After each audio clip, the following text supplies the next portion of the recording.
खबरों में आगे बढ़ते बाद बंगाल की करते पश्चिम बंगाल में टीएमसी नेता की गुंडागर्दी सामने आई है। राज्य के खाद्य मंत्री रतिन घोष के घर चल रही थी छापेमारी और खबर दिखा रहे रिपब्लिक बांग्ला के रिपोर्टर पर हमला किया गया।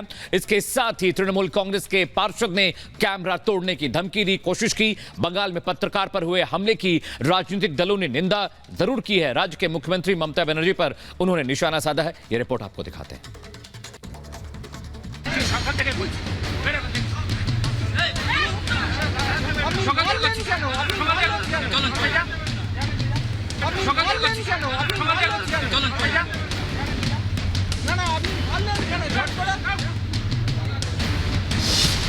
पश्चिम बंगाल में सरकार से सवाल पूछना मना है।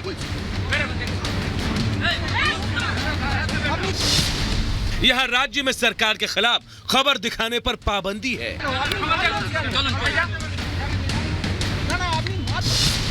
यहां निष्पक्ष पत्रकारिता करने पर रोक है क्योंकि यहां टीएमसी का शासन है।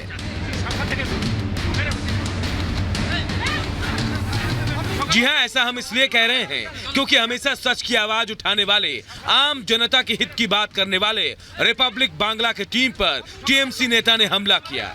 पहले आप जरा इन तस्वीरों को देखिए। ये तस्वीरें ममता बनर्जी के राज्य के ग्राउंड जीरो पर असली हकीकत क्या है उसको बयां कर रही है। कैमरे में कैद इन तस्वीरों में आप देख सकते हैं कि कैसे निष्पक्ष आवाज को दबाने की कोशिश की जा रही है, कैसे सत्ताधारी तृणमूल कांग्रेस के नेता हमारे रिपोर्टर को उसकी जिम्मेदारी निभाने से रोक रहे हैं। जब राज्य के मंत्री रतिन घोष के घर छापेमारी की कार्रवाई चल रही थी, उस समय हमारा रिपोर्टर लाइव था। हमारा वीडियो जर्नलिस्ट अपनी जिम्मेदारी निभा रहा था। उसी वक्त उन पर हमला होता है, उन्हें काम करने से रोका जाता है, यहाँ तक कि कैमरे को भी तोड़ दिया जाता है। वजह थी हमारी टीम वहां से सच्चाई दिखाने की कोशिश कर रही थी, लेकिन उसी वक्त हमें रोकने की कोशिश की गई ताकि हम सही रिपोर्ट लोगों को ना दिखा पाएं। यह सब कुछ इसलिए होता है क्योंकि हमारे संवाददाता वो सवाल पूछ रहे थे जिसका जवाब उनके पास था ही नहीं।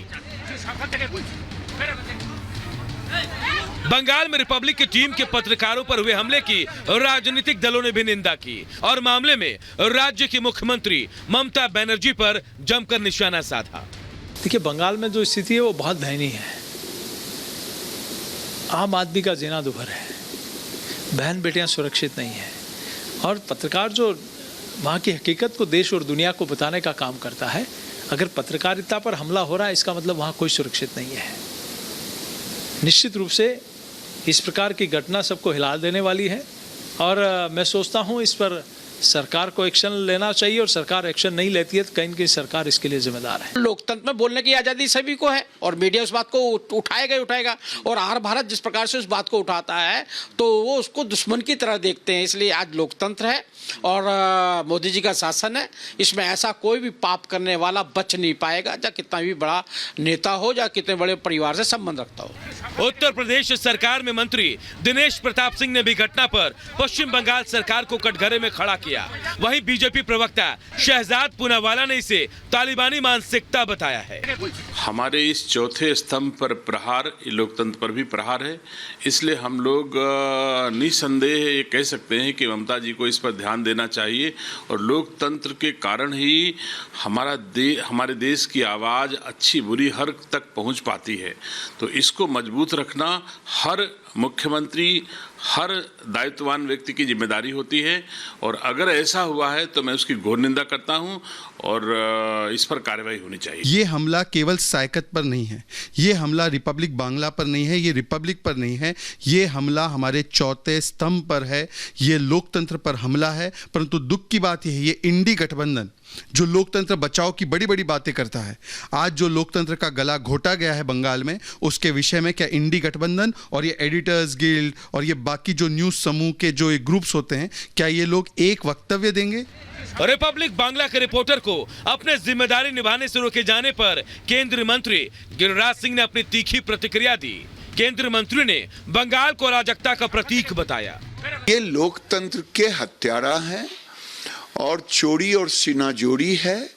ये लोकतंत्र को नहीं मानती ममता बनर्जी, ये किंग जोंग के रूप में अपने आप को प्रदर्शित करती हैं। जो उनके विरोध में चाहे मीडिया हो चाहे कोई पार्टी हो, उसके साथ वो दुर्व्यवहार करते हैं। टीएमसी का सर्वाधिक हमले उन्होंने पत्रकारिता पर करके और लोकतंत्र के चौथे स्तंभ को कमज़ोर करने की कोशिश की है।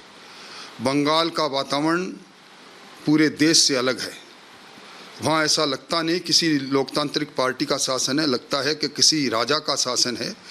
कानून वहाँ कोई अहमियत नहीं रखता, इसीलिए वहाँ पत्रकारों पर लगातार हमले हो रहे हैं। रिपब्लिक पर इस प्रकार का हमला हुआ है, दुर्भाग्यपूर्ण है।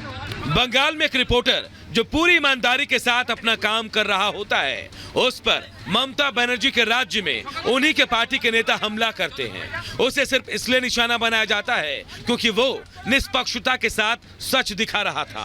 आखिर रिपब्लिक के रिपोर्टर को खबर कवर करने के लिए क्यों मारा गया? वो कहां है आज जो बात करते हैं मीडिया फ्रीडम की, जो बात करते हैं फ्रीडम ऑफ एक्सप्रेशन की?